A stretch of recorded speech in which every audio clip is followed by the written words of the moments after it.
Namaskar. Namaskar. Welcome to Sara Akash. This is Vijay Lakshmi and he is my friend Pitambar. I want to be like Sara Akash, vast, vibrant, peaceful, and placid. What stops you from being peaceful? Many things. One of them is examinations. Every other day there is an examination. Monthly test, periodic test, half-yearly examinations, pre-board, board, and whatnot. You seem to be vexed at examinations. What harm do the examinations do to you? They take away my happiness, joy, my playtime, and of course, my mobile, TV, and friends. It's a serious matter. Let's discuss how to look at them. I am indeed very excited to talk about them and to know how to approach them. Let's get started. Important examinations are conducted in springtime. Spring stands for joy and festivities. They should have an overwhelming impact on examinations too. But fear rules the roost. Sadly true. I have always heard people say that examinations are a necessary evil. They are necessary but not evil. Someone added this frightening word to scare the children and to drain out their confidence. Yeah, but I never quite got why we should defend something that everyone seems to dread. We defend examination because it is a chance, an opportunity to realize your potential. It is a way to discover yourself. You have to go to big schools, meet great teachers. Your rendezvous with great books and ideas is possible through a pass in the examinations. Exactly. It's also a way to prove to the world that you are ready to face more and more challenges. But examinations have become synonymous with fear, anxiety, And even tragic outcomes like heartbreaks and sadly sometimes worse. But what if we flip the script? What if we thought examinations as a celebration, excitement, joy, and smile? Seriously? How on earth do you celebrate fear? That's the thing. We need to brush fear aside and embrace courage instead. Imagine entering an examination hall with a smile. We are tested on a daily basis, but undue importance is given to the tests that children write. Politicians, when running for elections, are basically appearing for a test with huge socio-political implications. Yet their failure doesn't result in contempt. They say win or loss is a part of an election. So why should children have to go through the trauma of failure or underperformance? The parents should have the courage to accept the result as normal. Courage. I remember once, before a big math exam, my friend Sita told me, "We are in this together. Let's tackle it head on and come out smiling." That gave me a huge boost of confidence. Exactly. Courage, a positive attitude, and a smile can be celebrated, but we need to figure out how to remove the fear. Fear comes from the pressure to not fail, to score high, and secure ranks. You have to put in optimum hard work to put aside fear. Chanakya says, confront fear and take action to eliminate it. To know the cause, to work on it continuously, and never to run away from it are the ways of taking the bull by its horns. A great piece of advice. You have to deal with rain if you want to enjoy the rainbow. Winston Churchill faced a test to enter Harrow School. He was good at poetry and history. He had to pass Latin and mathematics also, but he knew little mathematics and no Latin. So he submitted a blank paper in these subjects. The head of examinations gave him a pass because he saw something beneath the surface of things. A great example. Every step in life requires us to pass a test to prove our competence, ability, and intelligence, and to ensure that we can execute at that level and at the highest level possible. Indeed, every child has a standard or a level. Examinations are like crossing a river.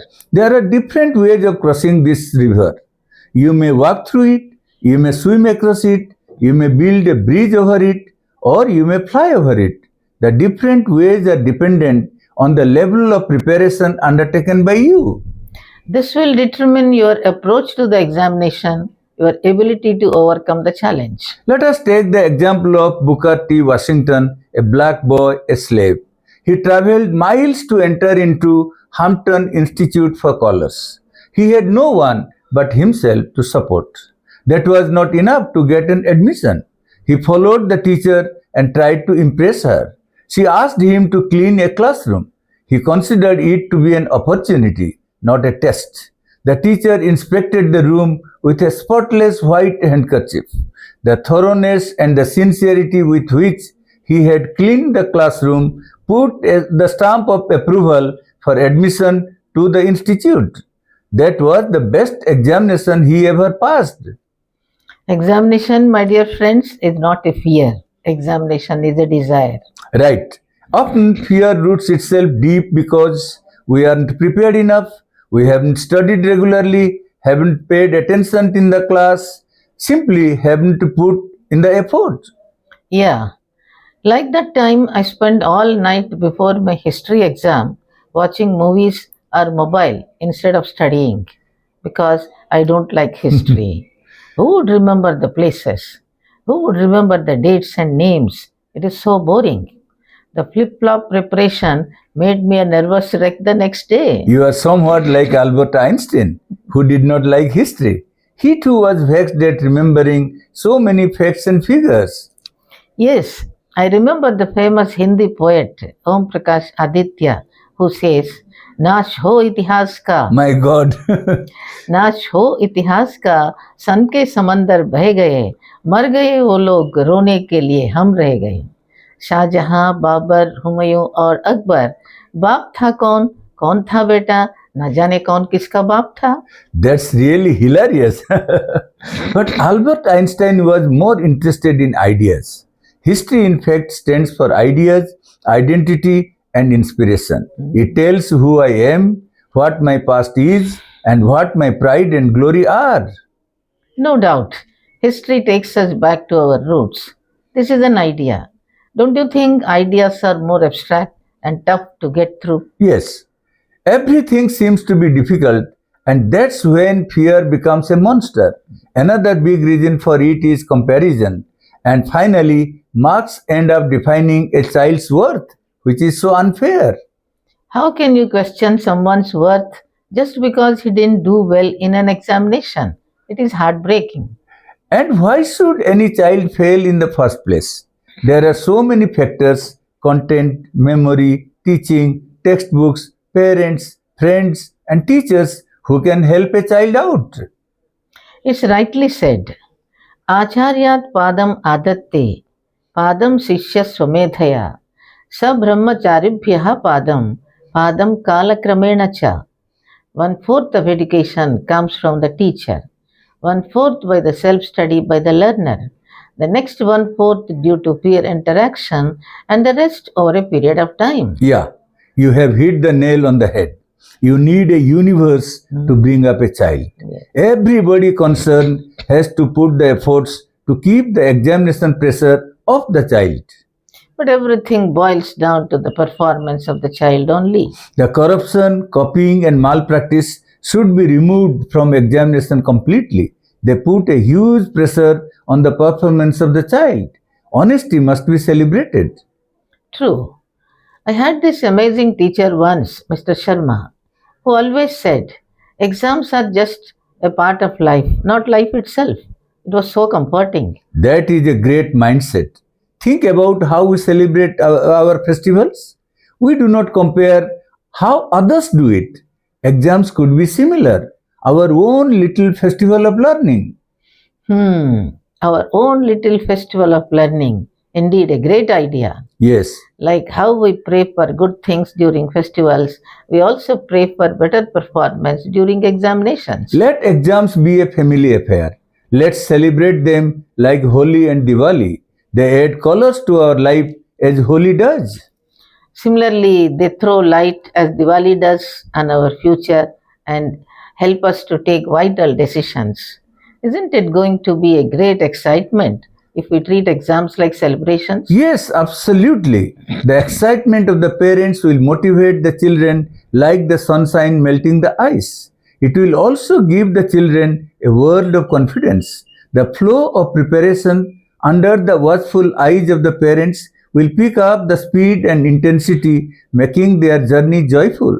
But at the end of the day, the parents must celebrate with the bird in hand. A bird in hand is worth two in the bush. We should celebrate what the child achieves in the examinations. But adults often impose their expectations on kids. They should rather work for them, encourage them, and support them. The parents and the child should celebrate examinations together.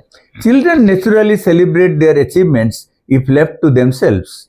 Recently, I met a student of mine who had cracked a UPSC in IRS category. She was ecstatic when I said, "I'm proud of you." With a big smile of celebration, she added, "I am going at it again for IAS. No pressure, no fear, only joy." Betty Sanderson graduated from the University of Minnesota at the age of 84. Just pure joy. Let me give you another example. After the board examination result, the parents came with their child who had scored 89.8% to meet me. I was a little bit apprehensive because she could not get 90%. But the way the parents shook hands, laughed, and talked took me by a big surprise. They were celebrating with a big packet of sweets for me. Exam sweets are sweeter than Holi and Diwali sweets. Yeah. Every little achievement must be celebrated. Besides, every cloud has a silver lining. Failures must be accepted as normal. It's an inflection point Yes, because nobody knows what may come out of it. true, very true. Every child basically needs love, compassion, and support. That's what helps them rise even when they feel low. A child should never be left alone. The parents should accompany them to the examination centers and back. This is celebrating examinations. It reminds me of my mom. She always gave me a big hug before examinations and said, "Just do your best. That's all that matters." It was like a magic wand. It made a world of difference to me. The heart of the matter is examinations are a preparation for life. They make you tough, determined, and decisive. Have no doubt. Life will put you to numerous critical tests and you have to come out with flying colors. Yes, take for example Raja Harishchandra. You can live through tests as he did. He gave away his kingdom, sold his son and wife, and he himself became a slave to fulfill his promise to sage Vishwamitra. He was put to a test for his truthfulness. He displayed unprecedented courage and a mind of patience to come out victorious. Friends, every effort you put in has pain and sacrifice in it. Examinations are the process and life is the outcome. You need courage, character, and conviction to celebrate the process as well as the outcome. But don't forget to celebrate your examinations as your own little festival of learning. This is it for today. We'll meet again with another idea on Sara Akash. Examination is not a fear but a desire, desire for excellence. What do you think? Please write in your comment. Thank you to be a part of this journey. Please like, comment, share, and subscribe. Namaste. Namaste.